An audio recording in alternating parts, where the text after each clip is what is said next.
In just 14 days this April, 3 Chinese AI labs shipped models that reached the performance frontier. If you read the headlines, you would assume OpenWeight's AI is a unified movement steadily marching toward a single, easily accessible standard. That is not what happened. Instead, Moonshot raised their prices, DeepSeek dropped theirs to the floor, and Alibaba took their flagship model and locked it away behind a closed API. For anyone building enterprise applications, selecting a model now requires navigating 3 completely different business models for your infrastructure. This scatter plot shows API cost on the y-axis against claimed capability on the x-axis. Look at this spread. You have 3 labs claiming nearly identical capabilities, but their pricing data points are sitting in completely different brackets. Open source AI has split into 3 distinct strategic bets. Your choice here determines how you balance your budget against the specific technical needs of your infrastructure. Let's start with Moonshot's Kimi K2.6. This is a massive 1 trillion parameter mixture of experts model. What actually sets it apart is a new architecture they call Agent Swarm. It is built specifically to handle complex, multi-step tasks by breaking them down and distributing them. This flowchart illustrates how it works.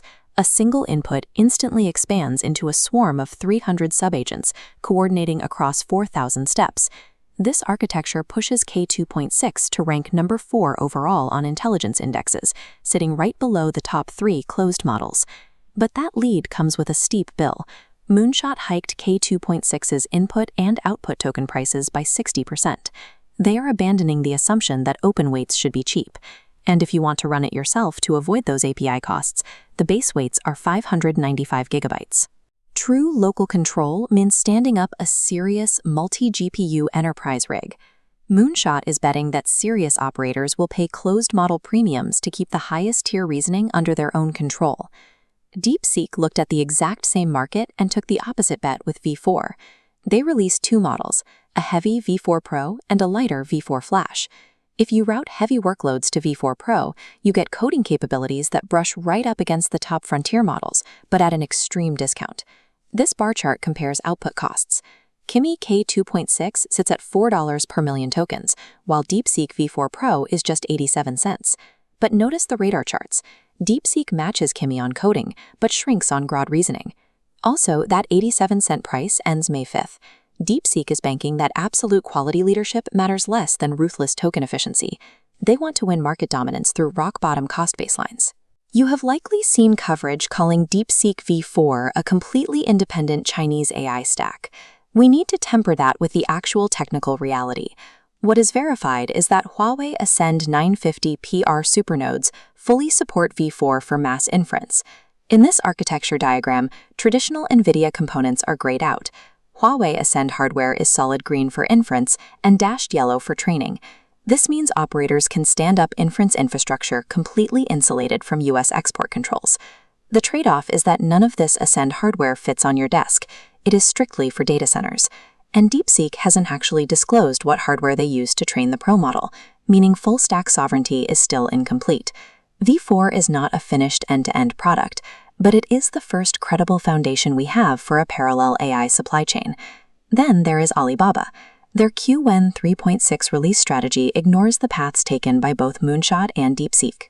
They dropped Qwen 3.6 27B, an open-weight model with some serious performance claims. According to their numbers, if you deploy this 27 billion parameter model locally, it matches Claude 4.5 Opus on agentic coding benchmarks, and you pay exactly 0 API fees to use it. But at the exact same time, Alibaba locked their flagship model, Qwen 3.6 Max Preview, behind a closed, hosted-only API with high usage fees. This quadrant chart mapping price against performance exposes the problem. Qwen Max Preview is trapped in the high-price, low-performance sector, ranking 12th on independent indexes. Meanwhile, their own Open 27B model sits in the free, high-performance sector. Alibaba is asking developers to pay frontier prices for 12th place capability. It is an artificial gating strategy, and their own open-source models are primed to cannibalize it. These 3 commercial bets all rely on one major assumption, that open mid-tier models will not eventually outpace closed frontier models. This decision matrix breaks down your options.